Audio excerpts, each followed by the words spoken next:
Okay, good morning, everyone. Welcome to episode 93 of Blowback, Exposing Imperial Decline. I've got our regular co-hosts, Ben Toth from Page Hungry, Ian Cummer from Moscow, and Carlo Parcelli from Washington, D.C. We are still waiting on our special guest today. It will be Alex Suarez. He's an expert on Latin America. He wants to talk about some Assange issues. But in the meantime, while we are waiting for him, we did have some clips regarding, is this the European election clips, Ben, or what kind of clips? No, well, first of all, I'm just the only European, so we got 3 Americans, and I'm back from whatever assignment you told the viewers I was on. And it's 4th of July. Well, the next day it is, so happy Independence Day to you guys. And I thought maybe we should start there because, there was the Independence Day in Belarus we talked about before the stream, which was the 3rd of July, the only post-Soviet country that celebrates on the day of liberation from the Nazis, not the day they left the Soviet Union. And after that, Lukashenko went to the SCO summit in Astana. So our first clip is something I've never, ever seen before, which is the Azadi Tower in Tehran, right? In Iran, lit up in the flags of new SCO 10 member Belarus. Apparently, there was another apartment complex also in Hanoi, in Vietnam, lit up. So yeah, the East is completely on the same page. But as for your 4th of July, I wanted to start by, you don't have to guess this one because the colors will be on screen, I think, pretty much immediately. But for me, this is just so cringe. I wonder how you guys feel about this one. I wonder if you've seen it. Have a quick.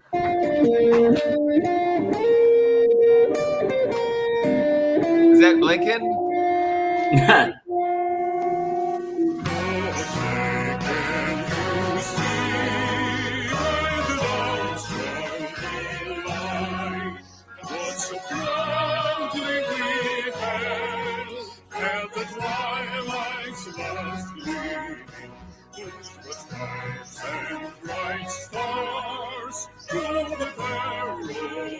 I'm not sure you actually want to watch the whole thing, or should I continue? No. Yeah, no, that's an official Ukrainian armed forces. I don't know what PR flick, but this one I had a hard time, and we had a poll among some friends, like, where is this? And it was interesting. 10 points for anybody who can guess where these parents, children, they don't care one bit about the rain to celebrate the 4th of July.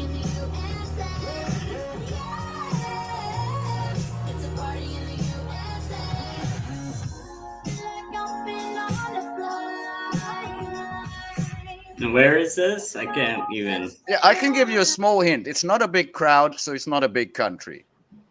Is this Estonia? No, this is Pristina, Kosovo. You know, the most colonized place I think on the planet. So right outside of Camp Bondsteel.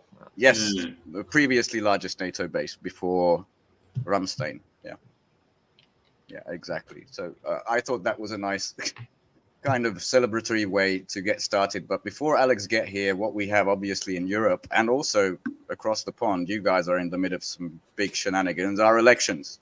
It seems to be what everybody's starting talking about. And I thought I could launch everybody on a little bit, some details on the British one, which concluded yesterday, right? So we have the final results today, and pretty much this is the British elections where a lot of the press, including in the US, said Labour landslide, Circus Starmer, wow, everything's going to change. It's a hopey-changey thing. So it's like the Obama thing. And it was the lowest turnout on record, right? Since 1970, 57. And out of that, I think 37 voted for Labour. And if you kind of add those up, 0.57 times 0.3, it's 1/5 of the population, or 20%. That's one of the British dailies called it a sad landslide, a loveless landslide. That's it. It's a good description. Because on the right hand, you see a YouGov poll where people can type in any justification, one justification they had for voting Labour. And as you can see, most of them were just to get the fucking Tories out. By the way, just to be fair, 1% said they don't trust Rishi Sunak, and 1% voted for Keir Starmer's leadership. Yeah, there's some good news and some bad news. Liz Truss, who survived the life of a lettuce, or the other way around, is out. Jacob Rees-Mogg is out. Unfortunately, George Galloway is out. He didn't spend too much time in government. Jeremy Corbyn's back in as an independent, and that big mouth guy who can say all the things other people can, the head of the Independent Party, he's in. Nigel Farage. Farage is in, Okay. but yeah, I don't see any huge changes. But that was the Independence Day. Most of the world celebrates it from Britain, including you guys, so they had to celebrate on we got Alex. on your Independence Day. And just as we got to that, by the way, any thoughts on that? Alex has joined the waiting room. It was really nice to see all of our vassals licking our boots. Our vassals in Kosovo and where was the other place? Well, that was Ukraine. That was Ukraine and Armed Forces, high value production. Yeah.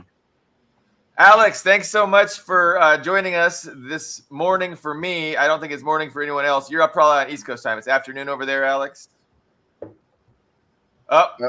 can't hear you. You're not muted here. You're not muted here, but we can't hear you. Damn these technical issues, eh?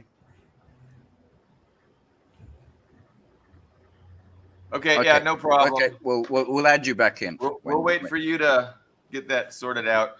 I wanted to comment on the vassals. Just I don't know, what is that? You know, what why do they want? They're just showing support for the United States because the United States is a great country. Like in Ukraine, just allowing the people of Ukraine to die by the hundreds of thousands for nothing. I mean, they're just being sacrificed. They're not going to get anything out of this. And so you would hope that they would be angry with the U.S. I think they're beginning to, but this comes from a high production value video from the top. So I think they're still trying to appease the US as much as possible. But I don't know where I read this, and it was years ago, there was this questionnaire of if there's a war, how will it go? And they asked it in the regular, dominated countries. They asked it in South Korea, Estonia. They asked it in Australia. And the most common answer was, well, of course, the Americans will come and defend us. That's why they do all this shit. I think Kosovo has to be the same. We're going to show we're exactly like you, so you can come and defend us. And the Ukrainians should have a bitter discovery by this time, by 2.5 years in this. That ain't happening. But I think that's the explanation.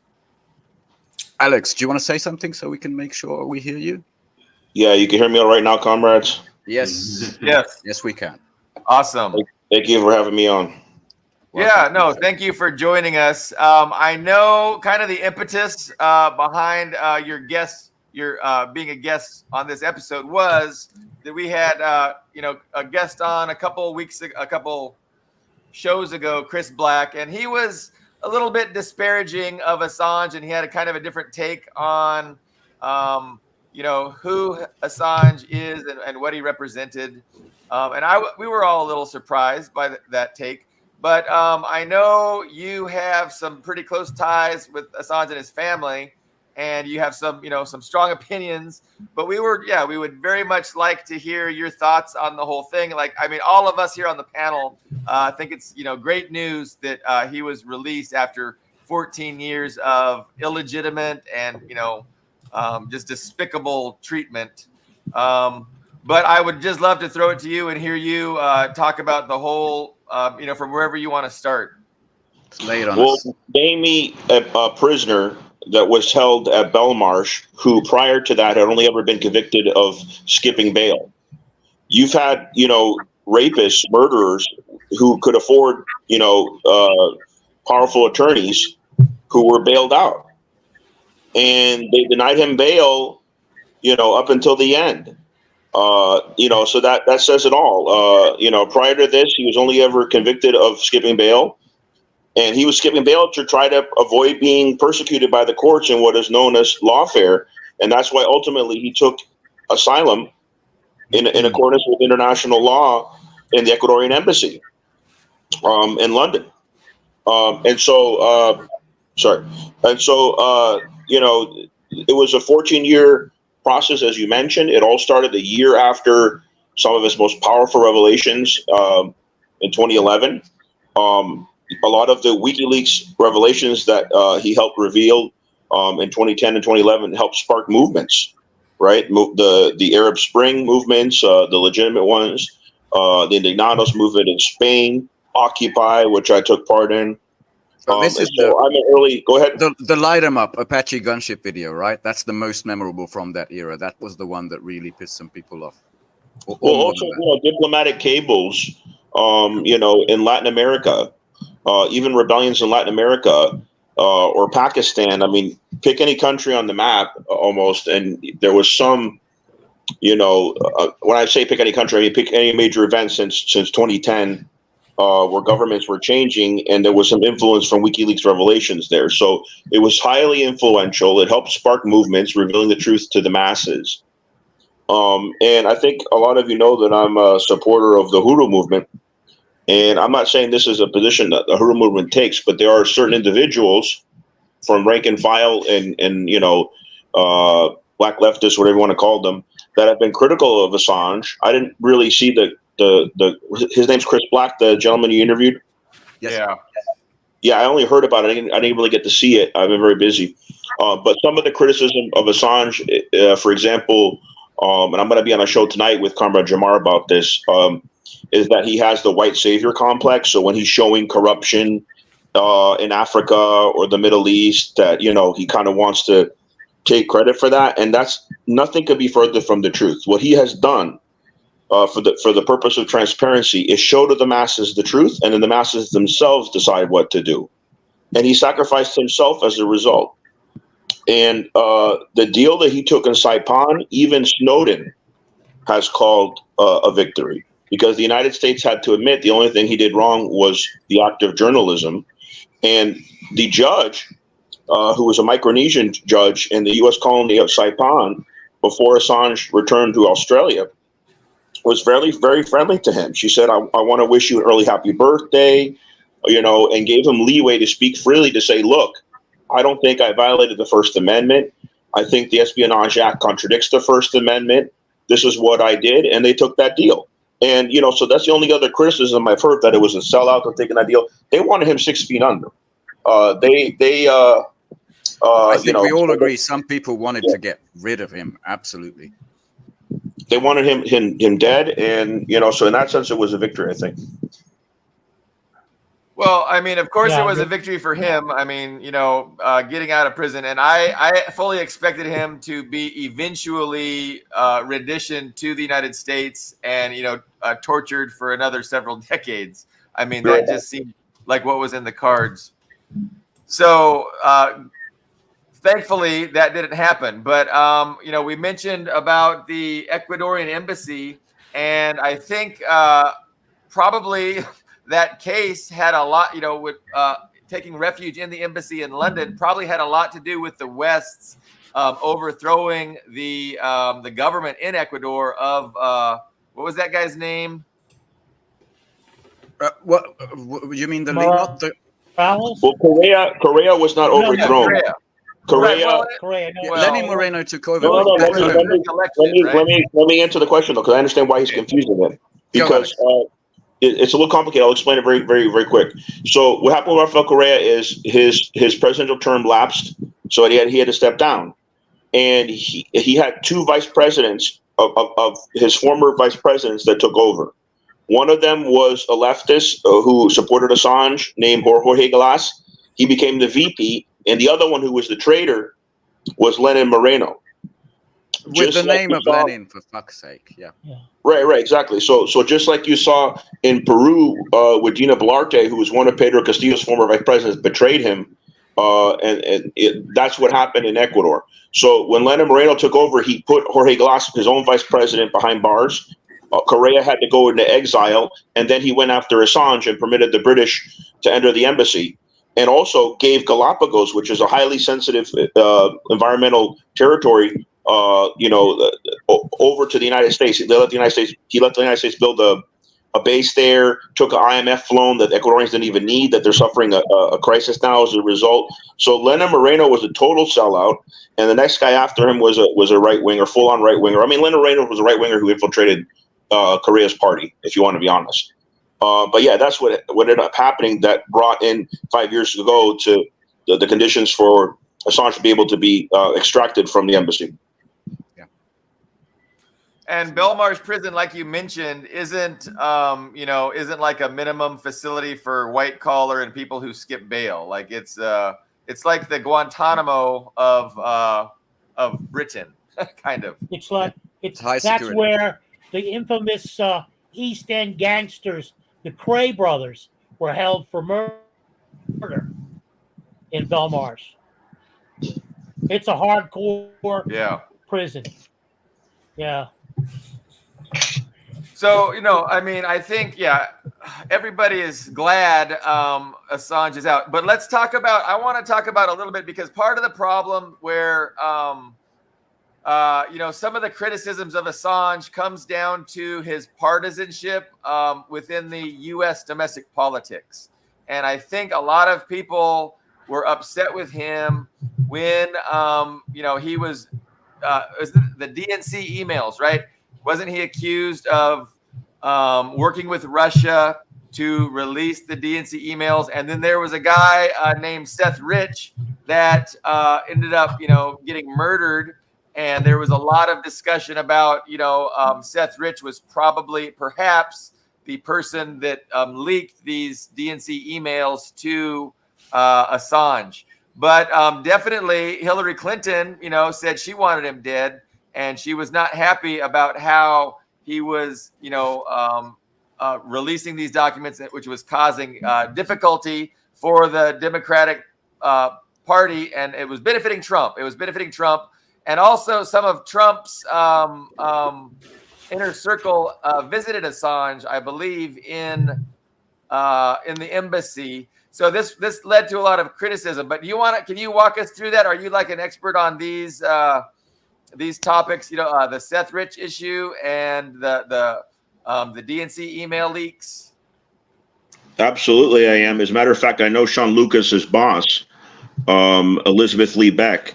Sean Lucas and Seth Rich, they said, were the whistleblowers. I can't say I know that for certain, but there was 2 mysterious deaths in DC around the same time. Both by staffers that had access to the things that WikiLeaks ultimately got. More prominent than Sean Lucas was Seth Rich, because Assange at one point, I believe in a tweet, had said he was going to offer a certain amount of money for any information into his death. But yeah, Hillary Clinton literally said in an email to a group of generals, "Why don't we just drone this guy?" Talking about Assange. And U.S. citizens in Yemen, including in mine. Your We audio lost just, you. the audio went out. We can still see you, but the audio just stopped. Unfortunately. They wanted to cut your line. Yes, it's the deep state. The deep state cut your audio. Yes. Okay, hopefully he'll come back. So I never even heard of Sean Lucas. Yes. That's crazy. So hopefully he'll be able to explain that. So, I mean, that was the speculation, right? So Assange was protecting his sources, and he never did say explicitly who it was. And I'm hoping now that he's, free, I'm hoping he'll be able to talk and explain what went down. But then again, maybe, part of the deal is you can't talk about these things if we let you out. So we'll see. But everybody thought that it had to have been because they said it was Russia, right? Russian hackers released these emails, and we knew it was insiders, disgruntled insiders. Can I interject? Immediately as that came out, the Russian hacker thing, I think that week the transfer speed was too fast. It had to go to a pen drive because there's no such internet connection. It was too fast to get all that stuff off. And immediately was proved, that couldn't have gone to Russia. And therefore came maybe someone's a Russian agent. Yeah. No, it's true. There was some high-tech analysis done, some open source analysis, and they talked about the impossibility that Guccifer 2.0 was an actual Russian agent. That it had to have been a CIA cutout because the Cyrillic template was added to the thing to put fingerprints on it to make it look like it was Russian hackers, and that was added after the drive was already extracted. So, but yeah, that was Veterans of Intelligence Personnel for Sanity. I don't know, the VIP. But yeah, no, this is unfortunate, the technical difficulties, but we're always having to navigate these, it seems. So I want to ask Alex if he's still listening while dealing with the technical problems, because you laid it out as that was the point when he become hated and hunted. I wonder if he agrees. I wonder if he has a different, explanation. Yeah. What was it? Because, he was at, not the Met Gala, but he was at these events in the high society with some stars before that. He was part of, the up crowd for a while. I wonder what was the point when he fell from grace. Celebrated. Yes. Until it became partisan. Well, and he's back. Well, the thing is too is as far as the whole accusations of partisanship, and that's such a common line of attack that's used by these various, I wouldn't even call them leftists, like pseudo leftists. They say, well, it's very much if you're not with us, you're against us. We picked for you that, Democrats are the lesser of two evils. So if you do not vote blue, no matter who, you're literally a fascist. And, I always sing, and Alex, can you hear us? Yeah. Can you hear me? Yes, we can. I was going to ask what was the last thing you heard me say, please? You were talking about Seth Rich and another name we haven't heard before, and you were describing the DNC. Sean Lucas.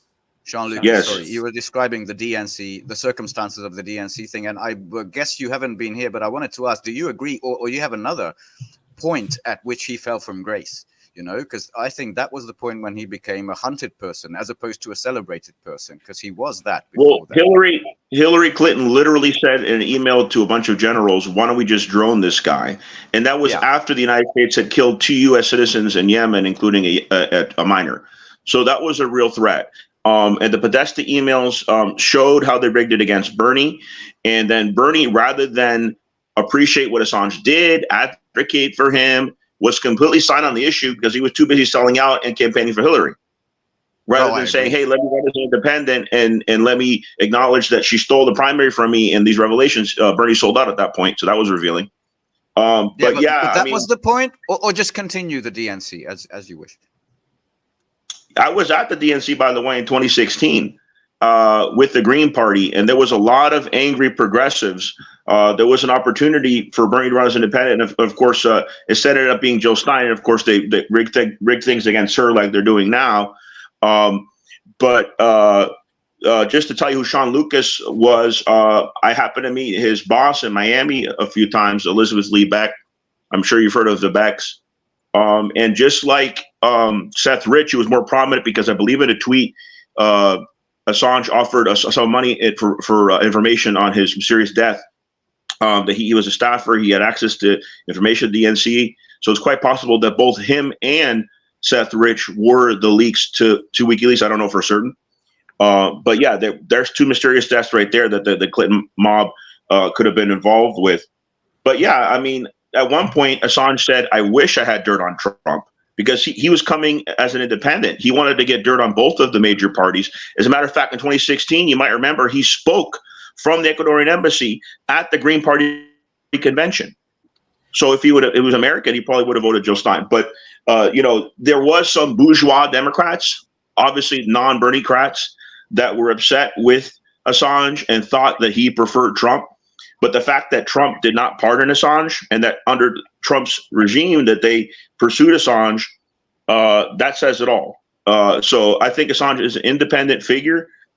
He's feared by both of the elite-run parties, and he's about truth and transparency and inspiring people to free themselves. He's not the white savior complex. He doesn't see himself as a liberator. He sees the people as being able to liberate themselves when they have the truth and transparency revealed. And he sacrificed his criminal record and admitted to the crime of journalism in Saipan. So I don't see that as a selling out. I see that as a sacrifice on Assange's part. Oh, so do we. And the Trump, the Trump people that visited, I mean, for lack of a better word, that visited Assange in the embassy. I mean, you can't blame Assange for hoping that, the Trump, the Trump presidency, the Trump cabinet would try and pardon him. And so I mean I don't think that. Yeah, I agree with you. He's not a partisan person. He's not a Republican anti-Democrat, but you can't blame him for hoping that he could get some kind of a deal where Trump would have let him go. But you had Pompeo. Pompeo was another one saying we should kill him. And Pompeo was his was he Secretary of State? No, he was the CIA head. Oh yeah, under Trump. Yeah. So so I feel bad, that 14 years of his life lost for journalism, and we're very glad that he is no longer in captivity. We're wondering what the likelihood is that he does continue his work. I don't know. Is that possible? Or can he even talk about some of the issues that, like the Seth Rich issue that are big deals still? What do you think about what he could do going forward? I mean, just the fact that they're showing pictures of Assange enjoying life in Australia is a victory and inspirational in a way. Him doing his work of inspiring people, even though he's obviously going through a trauma right now and he needs to transition. He was in a dungeon for 5 years. He was confined to a room for 7 years. And he was in house arrest before that. I mean, so they showed him on the beach on his birthday. They showed him in the forest around Canberra, Australia, with his family, with Stella. The images like that's him continuing to do his work because he's inspiring people to be like, wow, this guy's back on his feet. He's reunited with his family. This is a victory, Other than these, have either of you seen a public statement from him? Any kind of, because I've seen these pictures, which are happy reunited pictures, but we don't know all the conditions of his release. Many of them maybe have to be secret. And I know for a fact that he's banned from entering the United States. That's his only restriction. He can move around Australia. He can even go back to England if he wants. That's the only one that I know of. And I also read the court transcripts of what he said in Saipan. So that was a public statement where basically he said, I don't agree with the Espionage Act. It contradicts the First Amendment. I was doing journalism. So basically he defended himself by accepting guilt at the same time because the judge gave him a lot of leeway. And I thought that was a victory. That was a great display of dignity. And so his wife also quoted him in a press conference soon after he arrived in Canberra, in the Australian capital, and said he will always defend victims. He's not afraid. That was her answer, and I think that came right from Julian when they asked, is he going to take over WikiLeaks again? He said he will always defend victims. He's not afraid, but he needs to transition right now. So I think we got to give him some time. He's gone through psychological torture. The UN said that. And just like Alex Saab, when Alex Saab was released to Venezuela, it took some time for him to be interviewed. But, these are both heroes. And I think this was a triumph in these past 6 months, not only for journalism, but for diplomacy. And let's hope diplomacy prevails in Ukraine as well. I know you guys like to go on your tangents, and I'm sure that there's a topic on Ukraine as well. But I believe in diplomacy. And you got to talk to your adversaries. But, when you have cowards that are running the empire or pretending to run the empire like Biden, you don't see images of him sitting down talking to Putin, do you? No, Putin wants to sit down and talk, but there's no one on the other side to talk to. Yeah.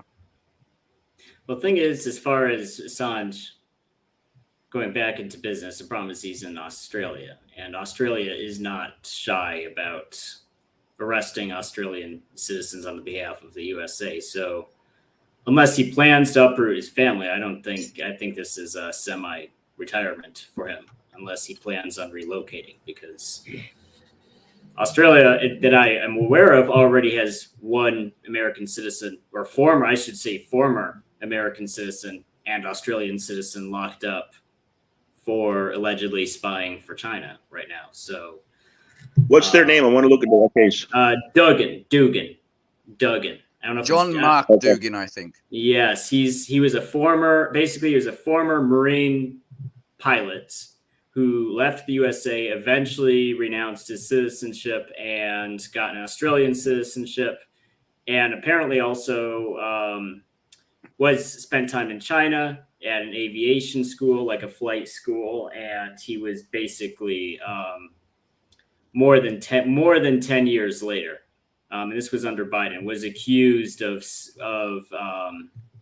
violating the rules for former military personnel and sharing secrets. Well, that reminds me of Ken O'Keefe, because he's a former U.S. Marine that renounced his citizenship and became an Irish citizen.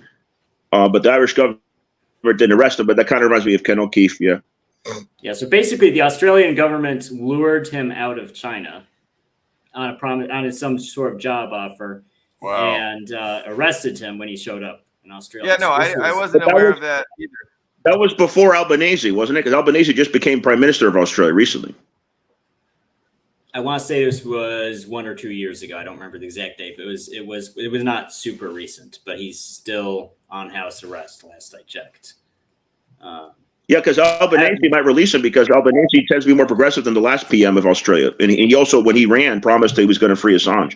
And he did, back channel diplomacy. And he got some criticism. He said, hey, why don't you vocally say free Assange now that you're the PM? But what he was doing back channel diplomacy. And maybe he's doing the same for that gentleman. I definitely want to look into that case. Anybody can, DM me on Twitter and I'll look into it. They're part of Five Eyes. Yeah, I mean, they're part of AUKUS. They're part of Five Eyes. I don't see them flinging this back in the USA's face. I think the odds. Well, Albanese is pro-Israel. There was a recent politician who left the Labour Party of Australia over it. And he's also pro-Ukraine. He sent weapons, I believe, to Ukraine. So I'm not saying I agree with everything Albanese is doing. The Australian regime is very in cahoots with the CIA and other agencies. I don't disagree with that. But I think because of the overwhelming pressure, the campaign to free him and back channel diplomacy, that's what ultimately freed him. True, but didn't he slap a fucking $500,000 jet fee right on him? I think Stella Assange did a fundraiser for him. That was like the Australian. I donated to that, and that's already reached the funds that they needed. They actually have an extra 3,000. So I believe it was 500,000, and now they have. Last I checked, their fundraiser raised 503,000. So they've already kept up the money to pay back Albanese and have an extra $3,000 in their pocket, which is great. They need money to get back on their feet. Assange never sold out. So, yeah, I mean, he should get some restitution for 14 years of his life lost. But so, absolutely. I mean, the whole thing about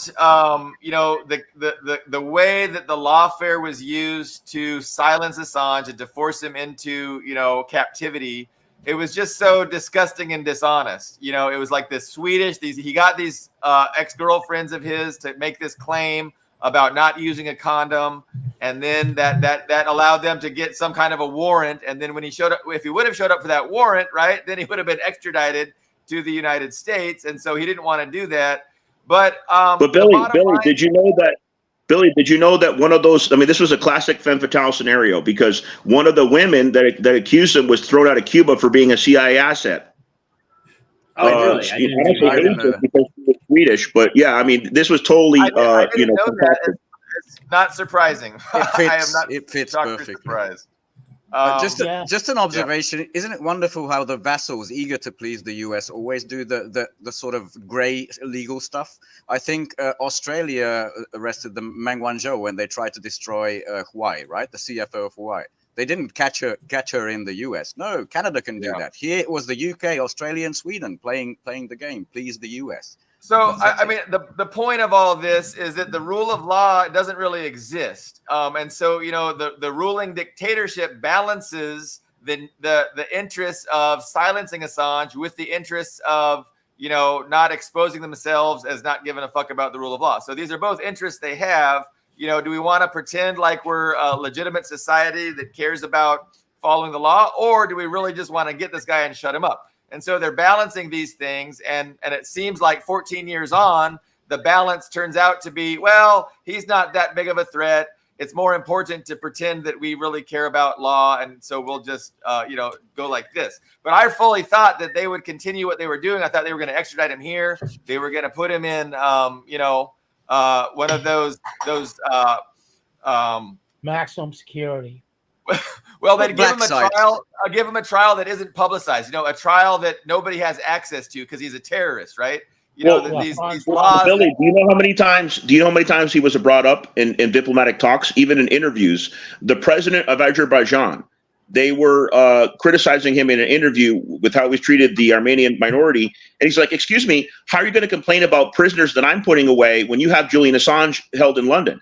This stuff was brought up all the time. It was a huge impediment for Western diplomacy. That was international pressure on the U.S. specifically, and also embarrassment. So that's good. No, that's an explanation for why they changed their mind. And Snowden, I don't know if you guys heard me when I mentioned Snowden earlier, but Snowden called this a victory as well, what happened with Assange. And interestingly enough, Snowden has always said, I will return the United States in an instant.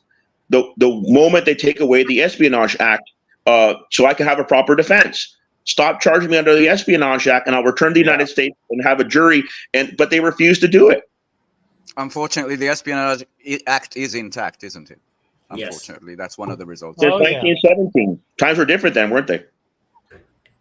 Yeah. No, different and also the same. I'd just like to add that U.S. association with Australia goes way back. The CIA and the overthrow of the Gough Whitlam government and Pine Gap and the Pine Gap radar post, and even before that. So I would say that Albanese has to tread lightly in that regard. The other thing to remember is Assange is not WikiLeaks. WikiLeaks can function on its own and should largely function on its own. We shouldn't see it as a cult of personality. It's been extraordinarily valuable to me in my exchanges with people, because when you engage them, they say, well, where did you get that? And you just send them something from WikiLeaks. At the head, it says U.S. State Department. It's the document. It's the actual document. So shut the fuck up. Either you think they tampered with the document, which they didn't, or just shut up. The only thing I have to say, and this is on a slightly frivolous basis, about Julian is he should know in advance, because it's in all the travel guides. You cannot raw dog in Sweden. You cannot raw dog in Sweden. Am I right, Ian? Am I right? I've never looked into raw dogging in Sweden. I'm not a migrant to Sweden, so it's. No, that's what I'm unfortunate. I don't know what the slang raw dogging. I know what the number one. I know what the number one product at IKEA is. The number one product at IKEA has got to be condoms. There you go. Probably called Bulf or Lidl or some cute Swedish name. That's how absurd those accusations were. Can you help me? What is raw dogging? Come without on. condom. I'm not American. Not using a condom. They were coming on that's raw dogging. Thank you. I don't know. Without permission. In Sweden, it is considered a sexual offense to not use a condom without the permission of the other. Thank you. I was missing the reference. It's slang, yes. But I mean, to tie this all up, I want to say, I mean, if we consider the two people that the U.S. government was really after even before the DNC leak, even when the Apache video first came out and those Afghanistan and Iraq leaks went out, it was Manning and Assange. Manning was the person who gave Assange who was in communication with Assange, and also the big news outlets that cooperated with WikiLeaks, particularly The Guardian, and Glenn Greenwald was one of the major stars who communicated with them. And they really went after each and every person in the chain. I mean, they got Manning first. They broke the guy. I mean, they feminized him literally. I mean, that's a classic torture technique. They completely broke this person. Well, also, if Greenwald was not in Brazil, he probably. And that's what I was going to mention. I was going to mention the same thing. I mean, I think there's I've never heard him outright say it. I mean, maybe he did. I just didn't hear him say it. But I mean, I don't think it's coincidental that he's hanging out in Brazil and not going through the border control for the U.S. Noam Chomsky retired in Brazil. Huh. And by the way, the early 2010s Guardian was a very different magazine. It actually had some teeth. It was establishment, but it could go after dangerous stuff. No longer. It's completely vanilla. MI5 went through the editorial office with hammers, that famous incident. I think that was the moment when the Guardian changed. They got the hint. Even the Intercepts sold out. Greenwald left the Intercept. He couldn't handle it anymore. Yeah, it's complete. Yeah. It's down the drain, that thing. Yes, and then as far as Assange goes, I mean, yes, I mean for him it's a personal, and his family, for the people who support him, it's absolutely a personal victory to get out of what was effectively 14 years of torture. But at the same time, we can't ignore that I think the U.S. government got what they wanted out of this.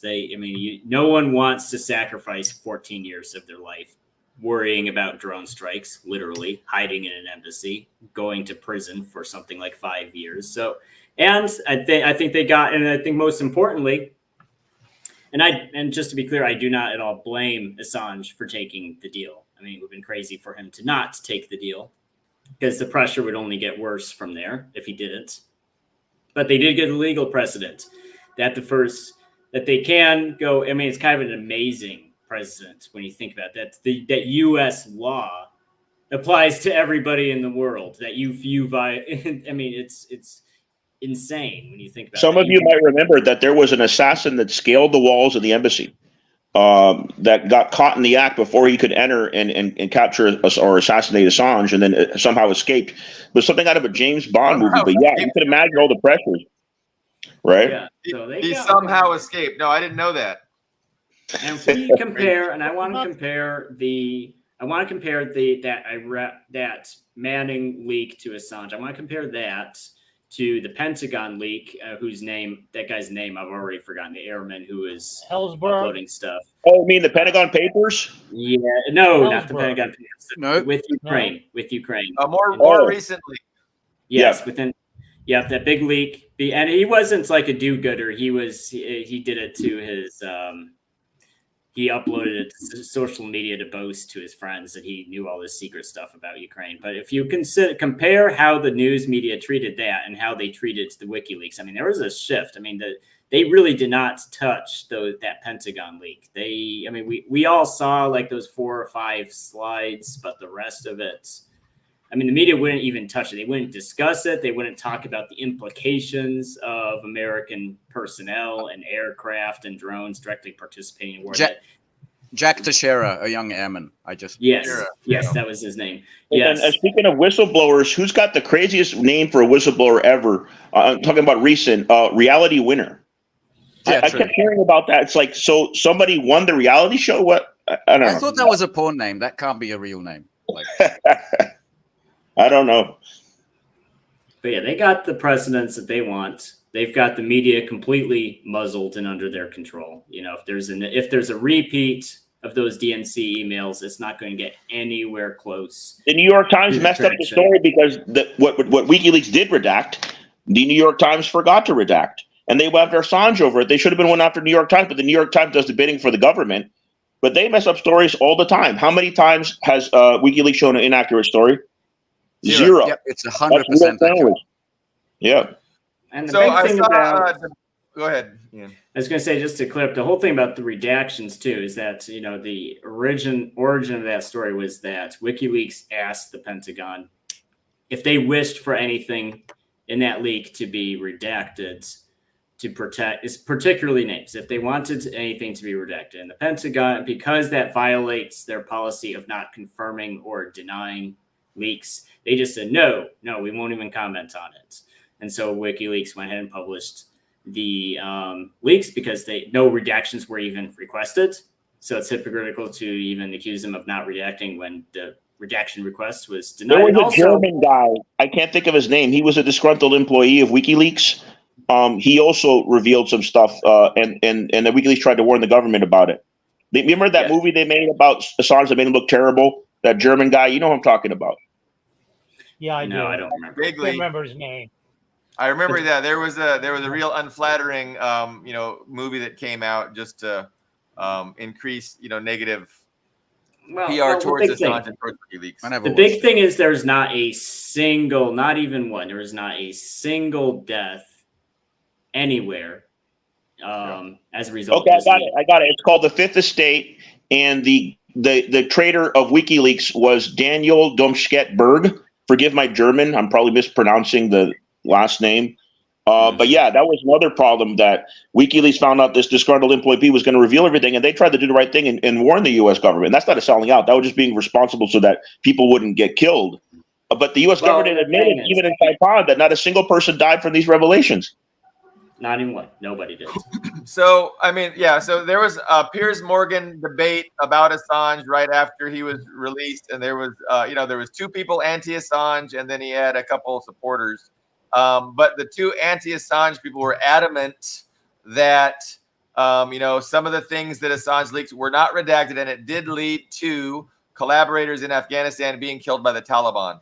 Now, they cite their only evidence they cite. They don't have any official claims by the U.S. government that was true, but they cite the Taliban themselves for claiming that they looked at the leaks and identified who was who and then executed the people. Yeah, there are apparently propagandists for the Taliban who won't even give the names of these people that were hurt or killed. Like it's ridiculous.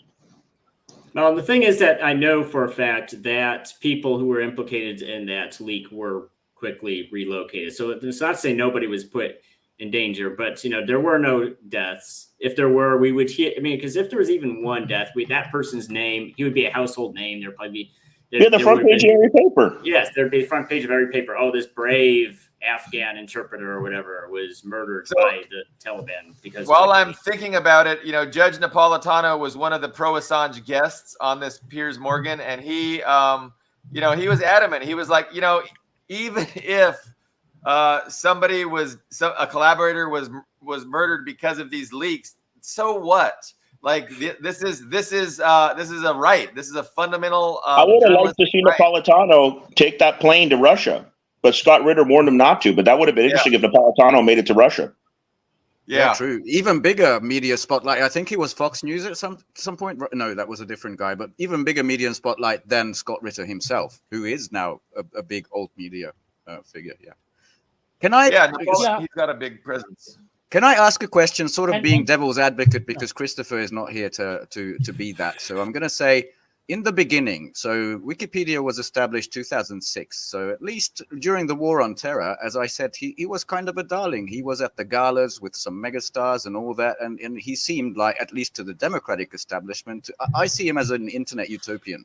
What you say, all classified information should be free, I don't agree with that to one bit, because there's dangerous information. Every country has national secrets. But again, the point at which he became, he fell from, the pinnacle to the pit. He became someone we got to get rid of. Do you agree it was the DNC leak? Because before that, he really annoyed the Bush administration with these Afghanistan war crimes shit. But it was very useful for the Democrats. They thought, oh, here's a tool we can use in a partisan way against the other guys. When it turned out, no, he's actually not political. He's not going to go with one side to the other. That's when they decided this is too dangerous. What do you think, Alex? Repeat the last part of the question.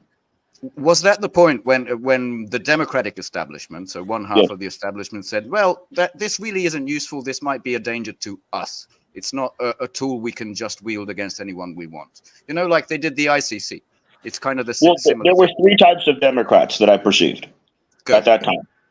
There was the Obama Democrats that didn't want to pursue the prosecution and that thought, okay, we're going to release Manning. We're just going to move on from here. And they were the moderates. Then there was the right-wing bourgeois, elite-run Democrats that were like, no, we need to go after Assange. And then, of course, there was the progressives. Some of them were Bernie-crats that were pissed and like, no, Assange is a hero. Build a statue to him. So those are the three camps that were within the Democratic Party at the time that were conflicting with one another. But that was the point, right? The DNC email leak. That was the point when, okay, this guy's got to go.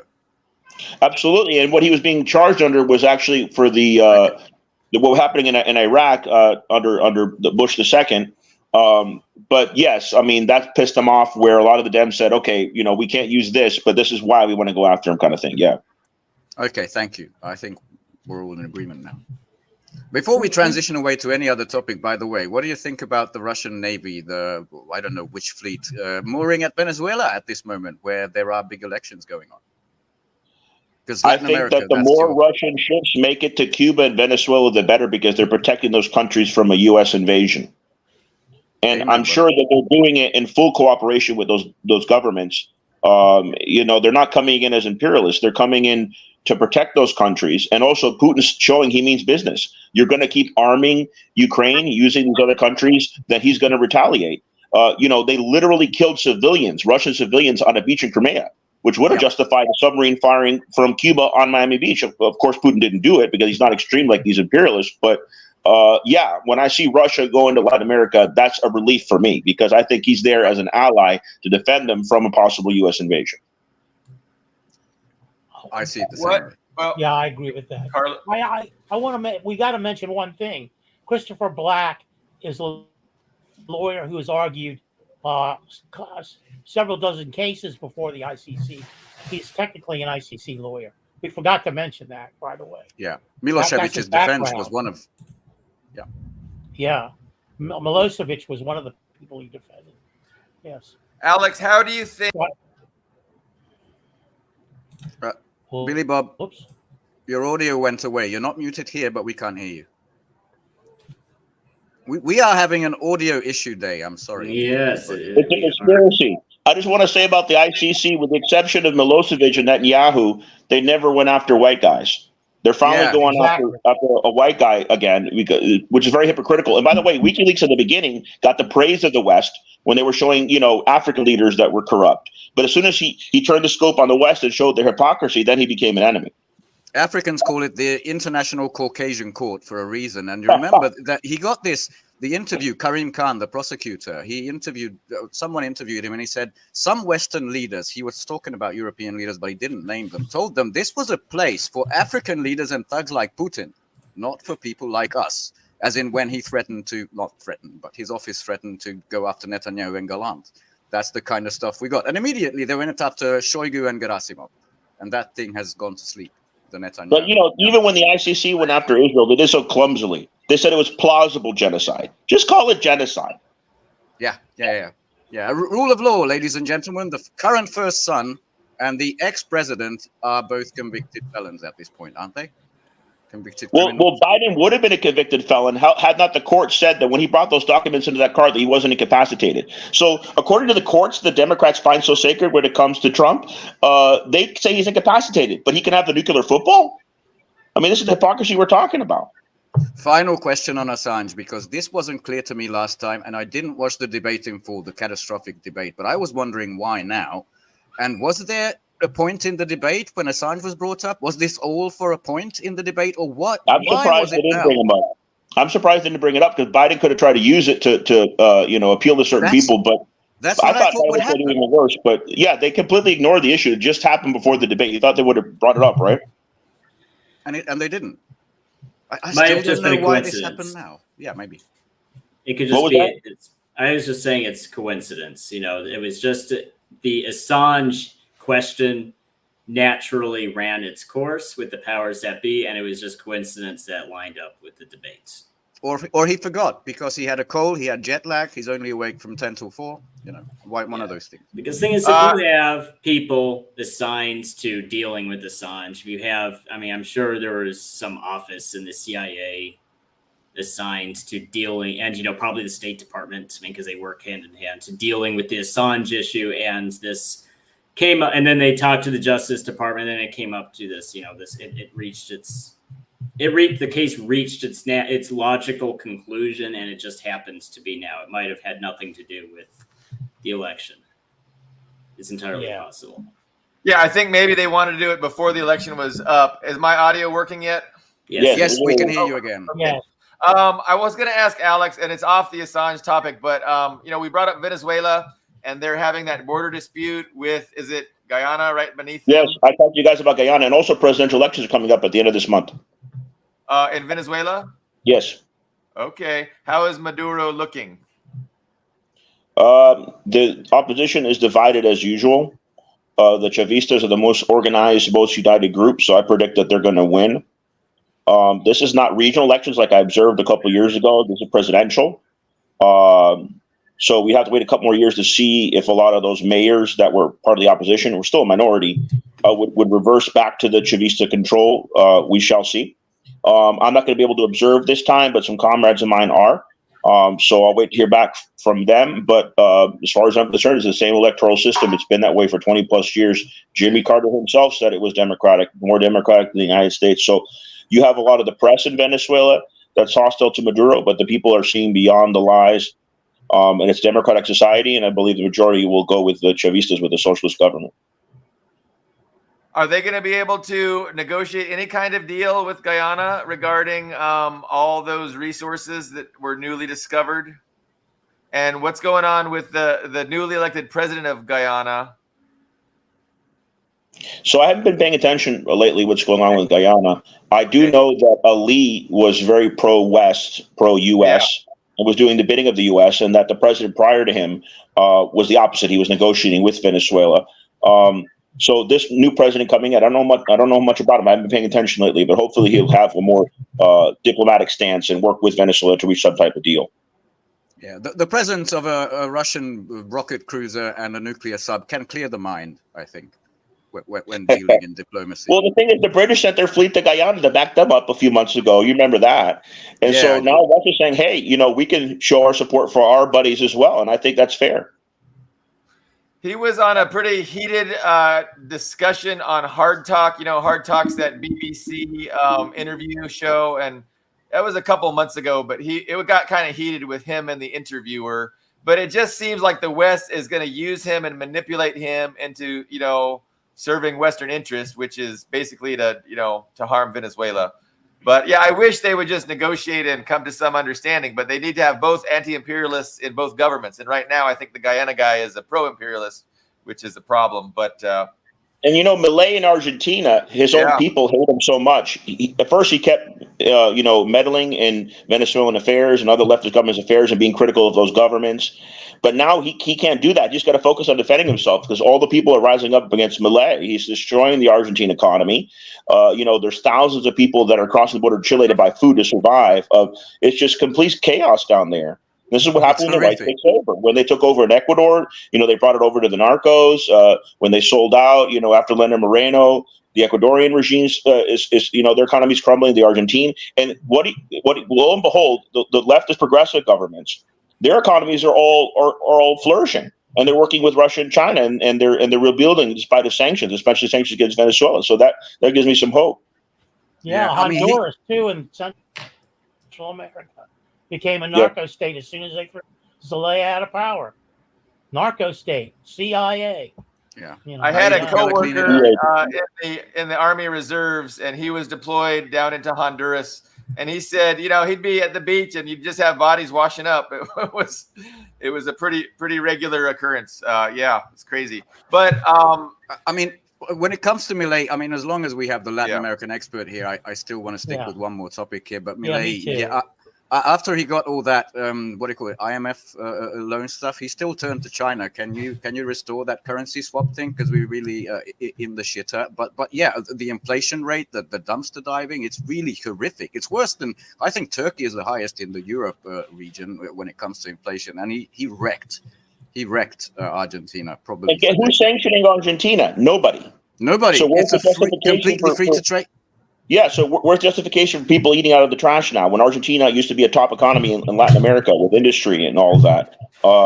While Brazil's progressing under Lula, it's such a huge contrast, right? But Milei, who pretends to be a nationalist, he's a total sellout to the United States. He's trying to change their currency to a dollar, and he's destroying their economy. Yeah, completely Americanizing it. But the actual question I wanted to get to you was Haiti, because I haven't kept up with the news this week at all, but I read that the Prime Minister is not elected, appointed by these international panel, went to Washington, D.C., I've read this, while basically Kenyan police were I think, patrolling his capital in Haiti. Like, what is the latest situation that you're aware of in Haiti? Well, honestly, I've been so busy, I haven't been able to pay attention lately to Haiti and Guyana, but I am familiar with their history, so I can tell you this. When Aristide in the early 2000s was ousted from power in Haiti in the second coup, you know where they sent him? To Africa. I believe they sent him to Kenya. But this is how the CIA works. They're bringing in Africans and importing them to Haiti, and these are the sellouts that they're using as their stooges to try to meddle in the affairs of Haiti. So that's probably what's going on. Yeah, no, I heard there's like 1,000 Kenyan, mercenaries or soldiers patrolling the streets of Port-au-Prince, to protect the wealthy neighborhoods. While there's an uprising at home. Sellouts is the absolute correct term. Yeah, Ruto's got big problems in Kenya. Back at home, for easy money. He's looking for easy money. Yeah, I don't think most Africans appreciate a sellout government. They would call them sellouts. Yep. What about Bukele? Alex, talk about Bukele. El Salvador.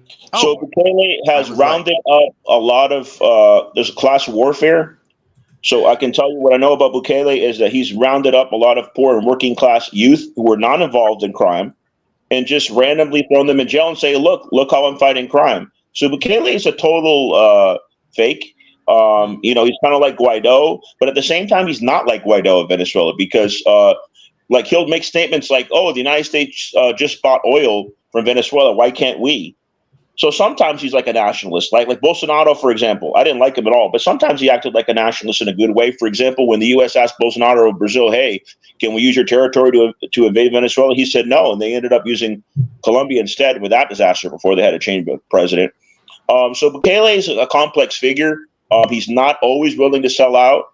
You might have heard of Rafael Trujillo of the Dominican Republic back in the 60s. He was assassinated by the CIA. Even though he was the U.S. guy, he was a fascist. Yeah. But then he started, working on his own independently. A lot of former allies, so-called allies of the U.S. empire, ended up turning into the U.S. enemies, right? So that might happen with Bukele as well. Yeah, so this whole tough on crime, the crime has gone way, way down. That's mostly his cultivated image?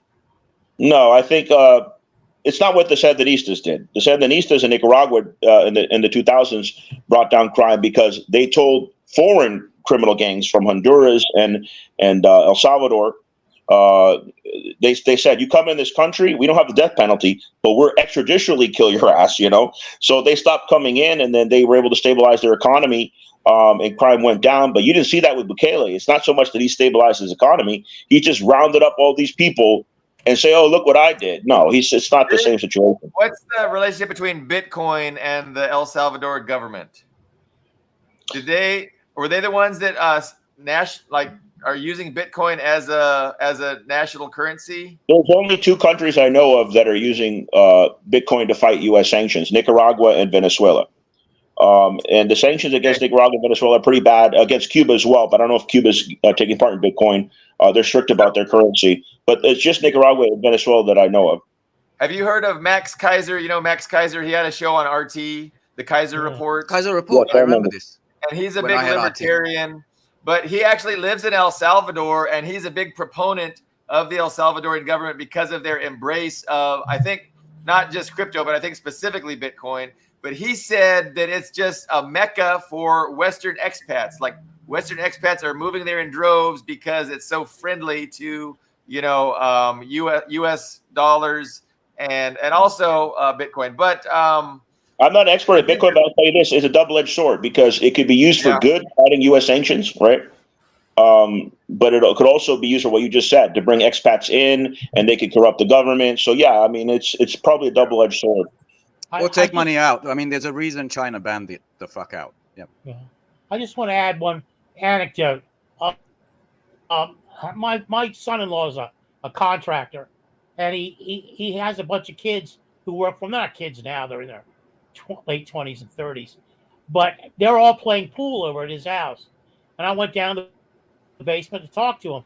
First thing they asked me is what I thought of Bukele, because they're from El Salvador. And then they gave me an earful of how much they admired what he had done, because all of their relatives back in El Salvador now felt safer. It was easier to walk the streets at night. Some of them had little stands where they sold stuff, and they were all behind Bukele. And the other thing I understand is he locked up 66,000 kids, a lot of them with MS-13 tattoos on their foreheads, which is kind of a dead giveaway. But did you know that MS-13 started in California? A lot of people thought it started from America, was imported, but it started in the U.S. It was exported. Yeah. Gotcha. So, but Carlo's point is crime did go down because criminals were also locked up. The point, I just want to say, he's also gone through a kind of quasi-judicial process to release some of the people he initially arrested. So I don't know. He is a mixed figure. I listened to a speech he gave before something like the Heritage Foundation, and he thought he was going to be highly praised, but there was a lot in his speech that the right-wingers did not feel comfortable with, especially the nationalism dimension, I think. No bow down. I'm not bowing down sort of thing is kind of what Ruto sounded like in his initial stages. So he's not a Malay sellout. He's not a Malay level sellout. He's just like a moderate sellout. Yeah. But Malay was, I mean, he was such a big sellout when he first won the election, right? He's like, he was totally in the paradigm of, this liberal, libertarian, anarcho-capitalism mindset where you see everything it's like anti-authoritarianism versus freedom, right? That's the paradigm that they exist in. And so he's like, we're going to be 1,000% with the West and with freedom, and we're going to oppose these authoritarian states that are, a nightmare for humanity, which is China. Well, Torrijos of Panama was a progressive nationalist. Then he died in a mysterious plane crash. And guess who took over? Yeah. Noriega. Noriega was supposed to be the U.S.'s guy that would do all the bidding, that would never sell out. And then he started doing things the United States didn't like. He started talking to Cuba, and then they ended up extracting Noriega from that country as well. Asset that went rogue, even before Saddam. Sorry, Billy Bob. Yeah, you were saying. Well, I was just pointing out that, it was stated earlier how Malay has already had to go back on his rhetoric. So he was all pro-West, anti-China, but he had to go back to China hat in hand and beg that this currency swap continues. And of course, China, was gracious, but this libertarianism it's such a silly ideology, and the fact that it's got so much, so many adherents here in the West. And that one of these nut jobs actually got the presidency in Argentina. Actually, Maduro had a great quote, which I will find shortly, just describing Malay's job to a T. Basically, just handing over Argentina to the imperialists. But I'll find that. Also, it's possible to be a progressive libertarian and a progressive Catholic in Latin America. It's a complex region. But the type of libertarianism that Malay talks about is definitely North American type. Yeah.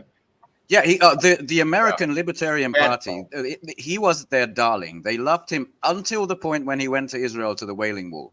Thank goodness that's one thing that doesn't mix. The whole rabid Zionism and the U.S. libertarian strain, at least that's something that doesn't mix. He went to Spain and started crying. Malay saw a portrait of himself. He's so full of himself, he got emotional. He has feelings, but about himself. I mean, Al Capone cried when he saw operas. Doesn't mean that they're not psychopaths.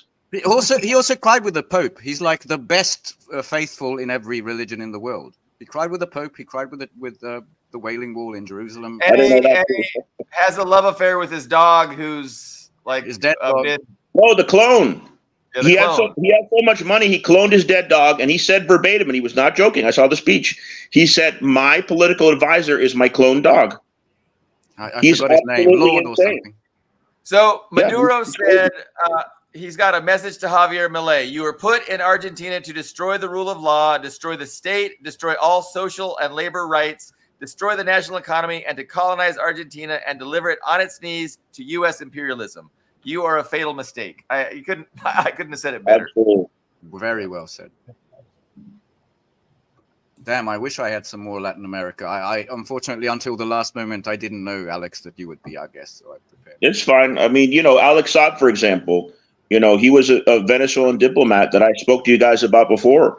And he happened to have, as part of his international legal team, the same lawyer as Assange, Garzón, a great judge from Spain, who retired from the judgeship to become a lawyer for activists and things like that. And so Alex Saab's case was similar to Assange's. It was a diplomat who was fighting U.S. sanctions and who was captured in a third country, just like Assange was illegally, and was tortured just like Assange was.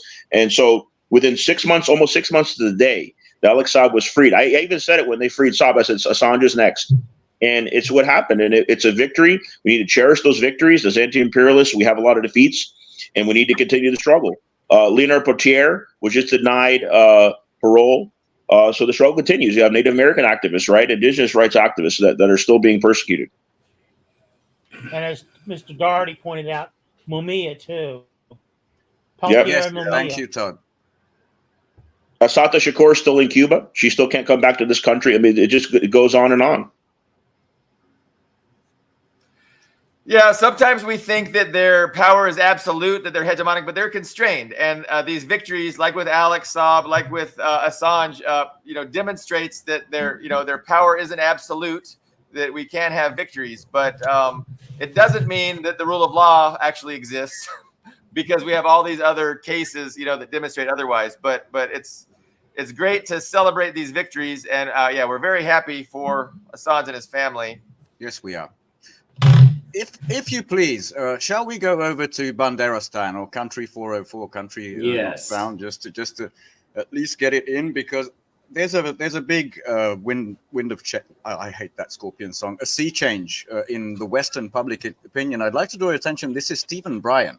He's very well tied into the Washington establishment, including national defense, cyber defense, and even he has come to the point sometime this week, again, I didn't collect that much news, that this is going to end in surrender. The Ukrainian army will collapse, as opposed to negotiations, not just because of Zelensky's refusal to negotiate, but also because of the numerous shortcomings in hardware and especially manpower. And then we get to the next one, which it made me chuckle. I think it made the rounds on social media that, this guy, the Green Goblin, he's not corrupt. Ukraine is not corrupt, for many hundreds of billions of US dollars and euros, and also to join the European Union. But he's going to be told at next Tuesday's summit in Washington, you're too corrupt to get into NATO. That carrot's actually rot. And now just to have like a fun illustration of that final point, I want to play this cute video that Olga, a Russian trollster, put together, and let's just enjoy it together with the max volume. This happened at the Council of Europe. I don't know which one, but not too long ago.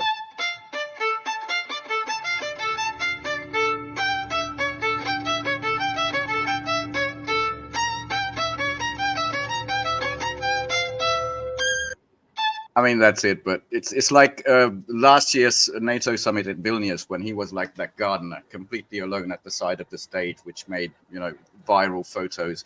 Guys, this is happening. I think it's coming sooner than later. And there's nothing more, as you said, the U.S. thinks it can do whatever. Well, Juan Guaido is going to be the next president of Ukraine, right? Once they oust Zelensky, they're going to try to bring another puppet, right? Why not Guaido? They'll extract him from Miami. Him or Tsikhanovskaya, or they'll all end up in a council house somewhere in Miami. I don't know. All three. Did we talk last episode? Did we talk about Azov warning Zelensky not to negotiate?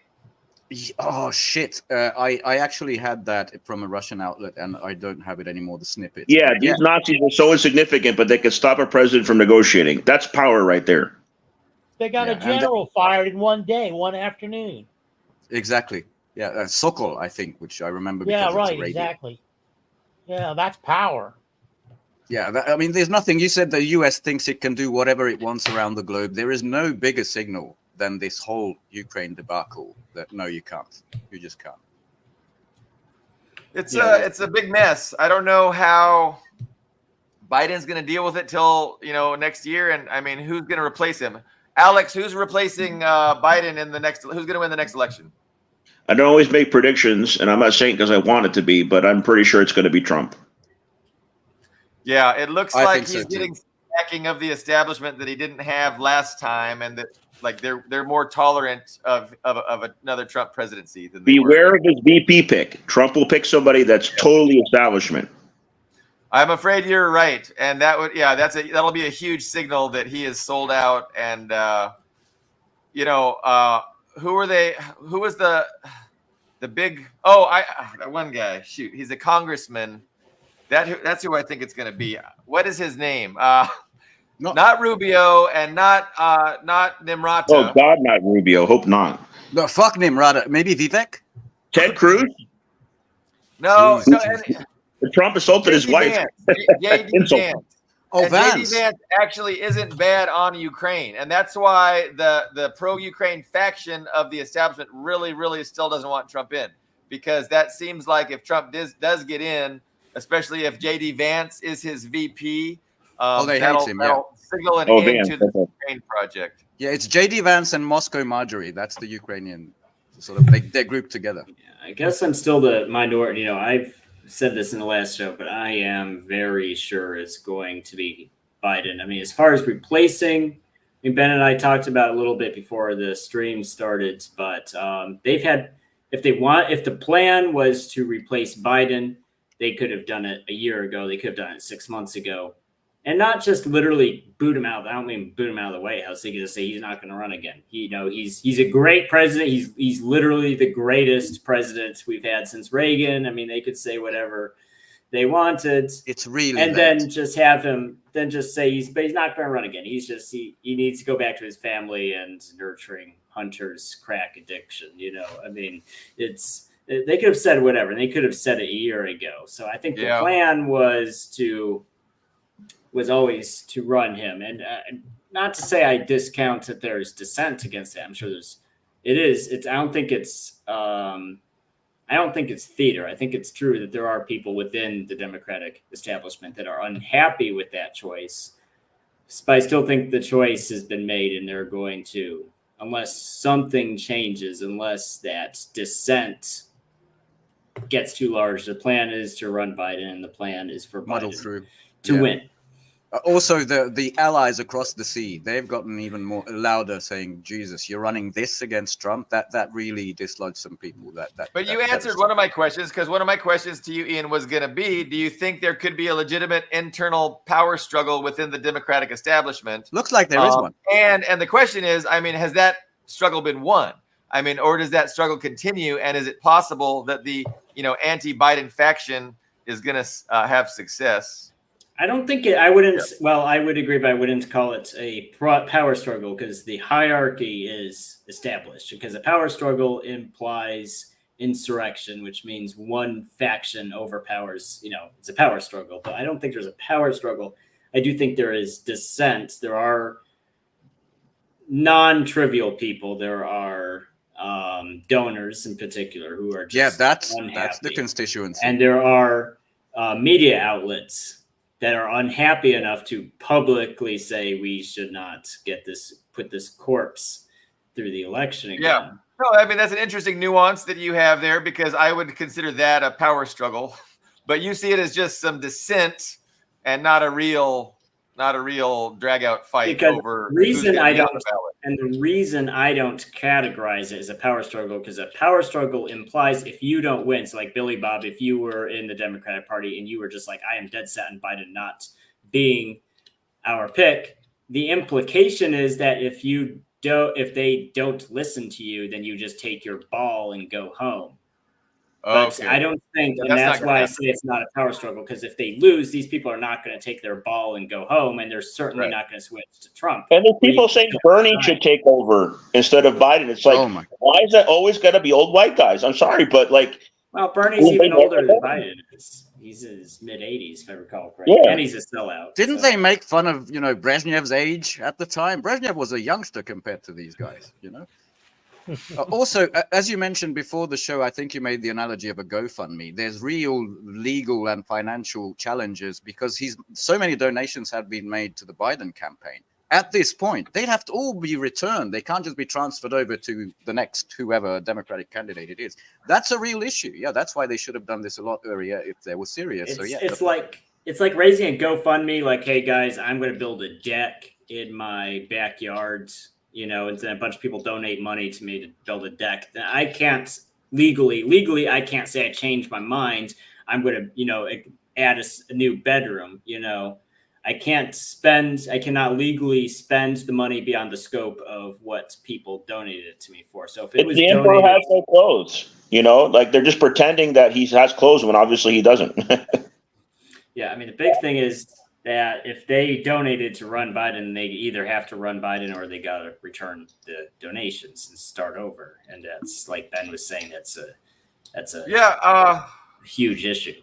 I would still be shocked if you were correct, but definitely the initial tumult to get Biden to step down has subsided. Biden has declared he's going to be the candidate, and so there's definitely a lot less.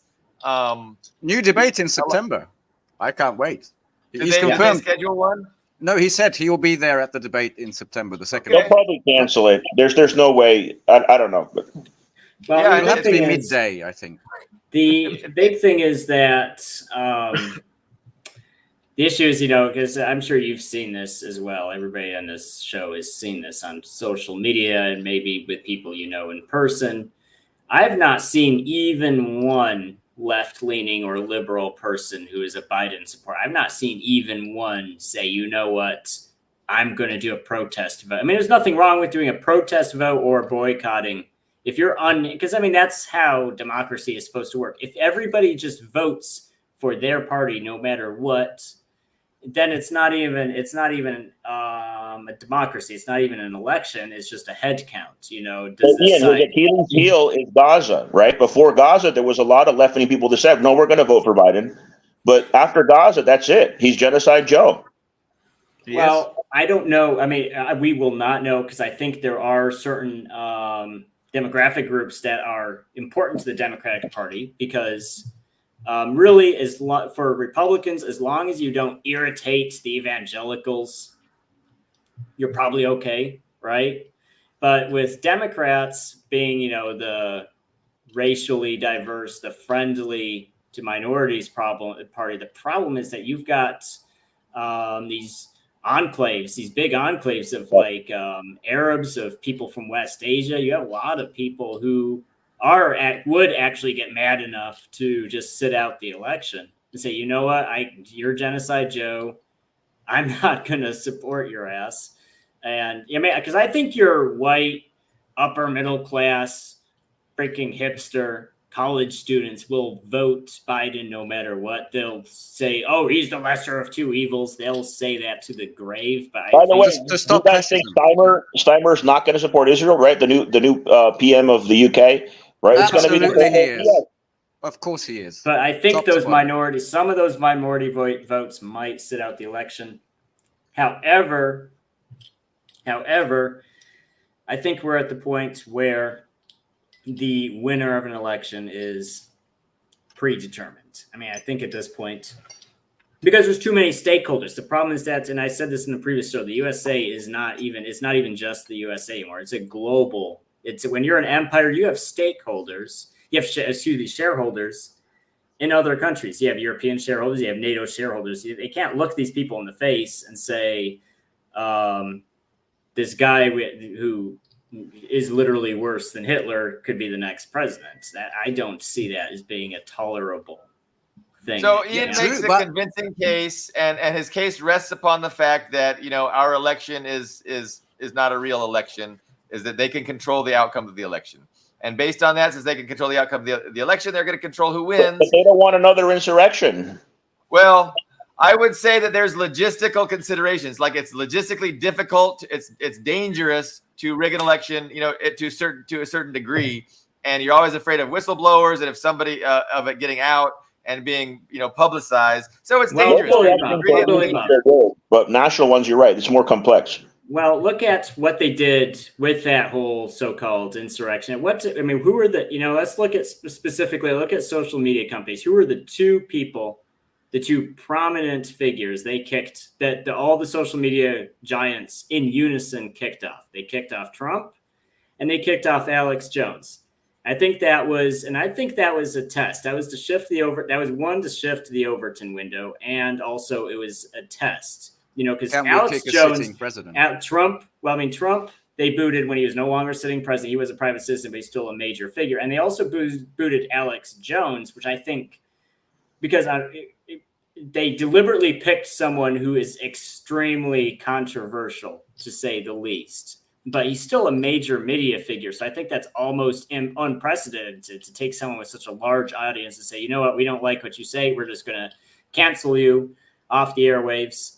you don't have free speech, but it's okay because a corporation said you don't have free speech, not the government. So I think they picked such a because I mean, Alex Jones is an asshole, right? No one's going to say he's not an asshole, but they picked that guy because they can do it to less, because that once you do it with the most controversial person, then you can do it to the gray zone. Exactly. Well, they did it with the Uhuru 3 because they're considered fringe black nationalists. They're actually not black nationalists by the strict definition. But yeah, I mean, they go after groups because they think, okay, they're fringe, they're going to get away with it. But they're setting dangerous precedents. And also, Assange wasn't that famous before 2010.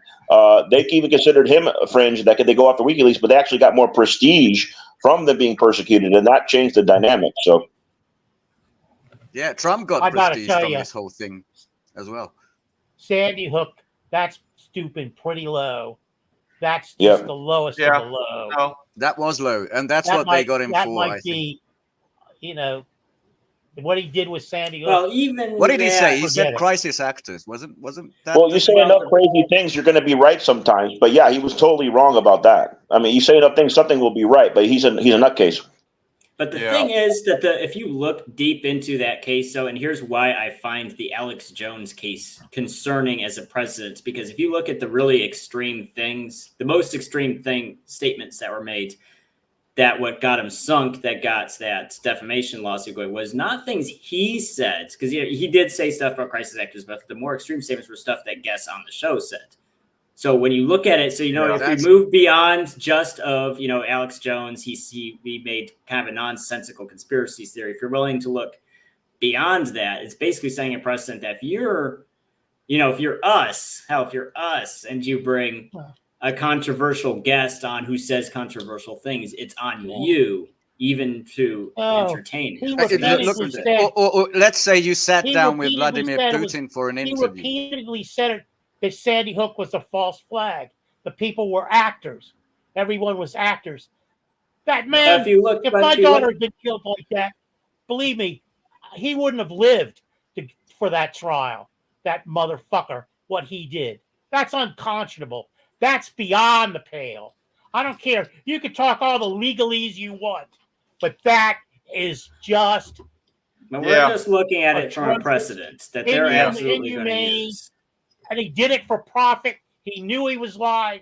He's not crazy. He knew he was lying. So he did it for the money. Yep, and it was completely wrong. But I think the point that Ian was making, you can be guilty by guest, by association. Let's say you sit down with Vladimir Putin for an interview, like Tucker Carlson did, and suddenly, based on this case law, look, if he said something, you're guilty. That's the issue. The other precedent here is that Alex Jones is the private citizen and Alex Jones is the brand are two separate things, but the court ruled that no, we can go after, because under normal circumstances, when a media company screws up, it's the media company's assets that are seized.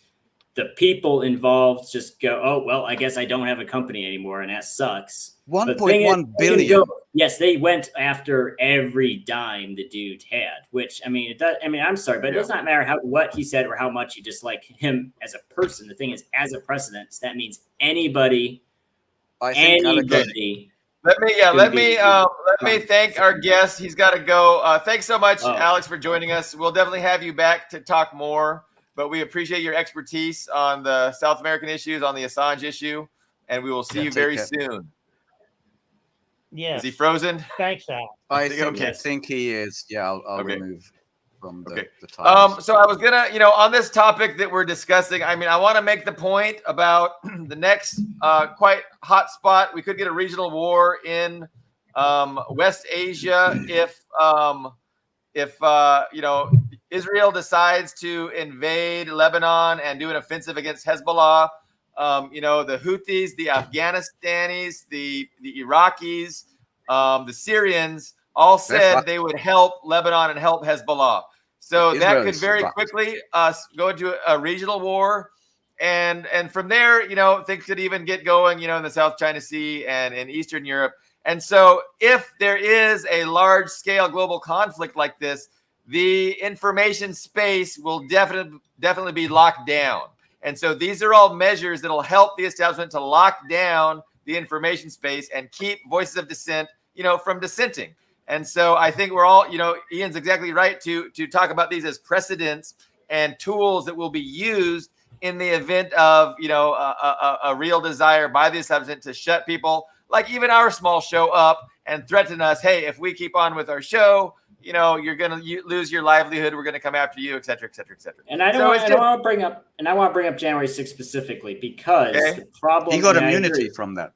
Well, not just that, but I mean the people specifically, and what's going to happen, because I do think Biden's going to win the election. And I want to say what happened, the social media bans, the January 6th thing, that was testing the waters, done on a relatively small scale. But I think we're going to see something bigger than that following this, because the whole thing with the January 6th thing, and I remember because I still had Alexa, I still had, what's that stupid little device called that was connected to Amazon's Alexa. I forget what it's called, but I had that in my house. So I'd get the news. I'd wake up to the news every morning.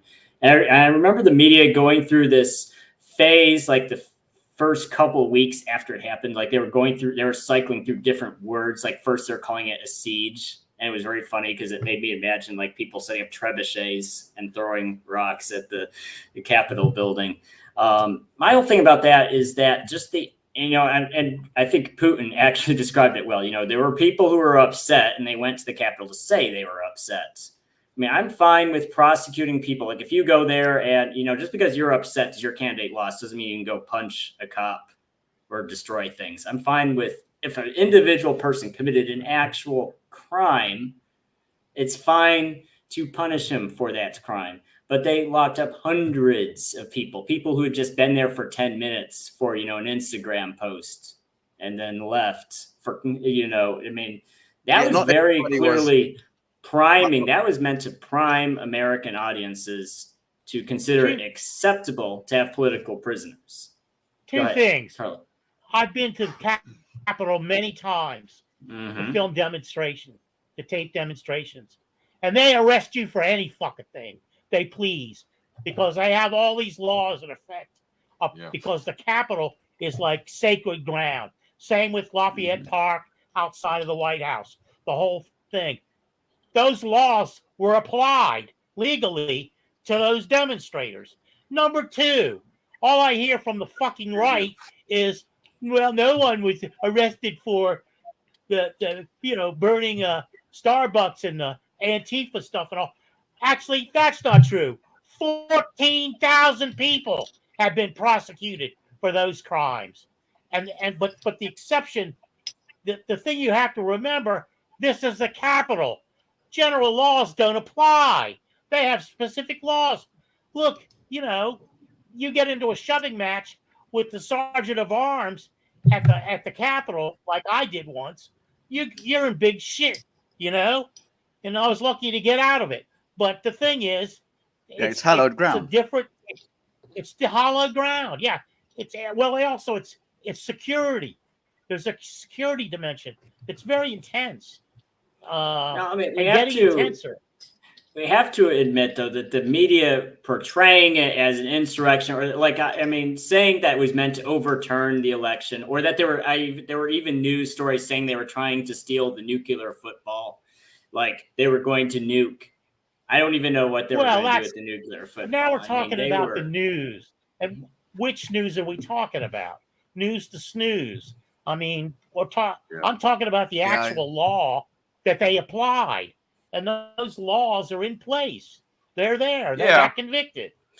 Well, and that's one of the things about the rule of law. It's like they can always find some reason to charge somebody for something if there's a political will. I would even compare it. I would compare it to when Governor Reagan of California, when the California Senate voted on more gun control, and Governor Reagan signed it in, and the Black Panthers did their protest at the state capitol.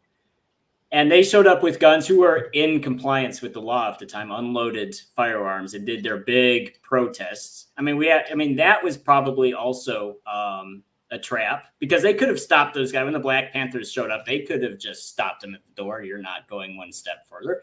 But they did the same thing as on January 6th. They let them in all these pissed off Black Panthers came in with their guns, and then they took the scary photos and said, look, these scary black guys are going to come and murder your babies if we don't pass this legislation. I think they got duped similarly to how January 6th guys later got duped, because if they don't want you to go into the Capitol, they can stop you. They can stop you from going into the Capitol.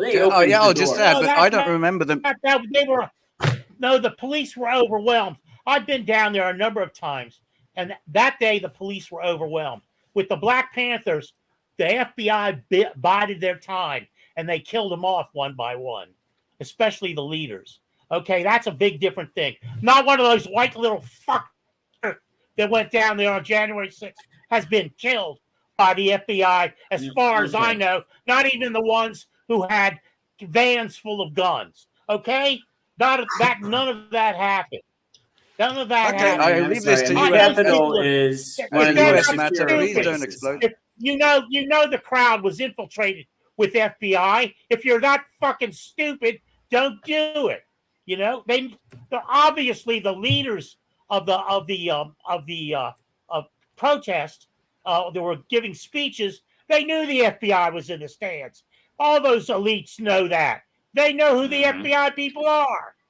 So they just set those fuckers up. I don't care if you're that stupid. Then fuck you.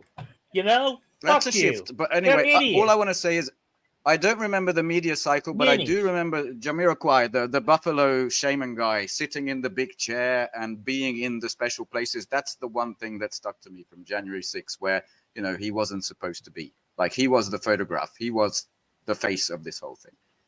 I had some other like military industrial topics lined up, but I don't think we need to fit it in today. We're pretty good stuff. Is there any other thoughts we want to end with before? Because I agree that January 6th was like a psyop, so to speak, and to call it an insurgency or an attempt to keep Trump in power was just that's ridiculous. I mean, that's just newspeak. It was angry people, sharing their frustration and anger, and so the ones that broke the law, they deserve to get punished. But we talk about. We will see if it has any impact on November. I know me and Ian have a disagreement, and we will find out. Yes, we will find out very, very shortly. Carlo, any last words? Well, I was just want to say, I mean, we got to avoid the newspeak. Last week we were awash in the word wedge issue. That's newspeak. We got to be careful not to be caught up in that sort of thing. Insurrection, I don't really know. I don't know what the legal definition would be. But obviously they weren't charged as insurrectionists. The charges are laws that are in place for the not only the Capitol, but the White House, the Pentagon, any place you want to go. And believe me, I've been in those areas, and they're highly restricted. You can't fuck around there. You know, I've seen people. I've seen hundreds of people marched off in handcuffs. I would just say that the laws are in place to protect the oligarchy, right? To protect the rule of the capitalist ultimately, And so I don't really care if somebody breaks the law. That doesn't make them a bad person in my book. It depends. You know, it's all relative. But just because they're breaking laws doesn't get me excited, because I don't think the laws are legitimate usually, and they're always misused. They're misapplied too when they go to charge people. That's lawfare. Yeah, I know. But we can spend another hour. Instead, we will wrap up. It's almost 2 hours past our normal start time. But we'll meet up on Tuesday. Thank you, viewers. Thanks again to Alex, and then thank my regular panel guests, my panel hosts here.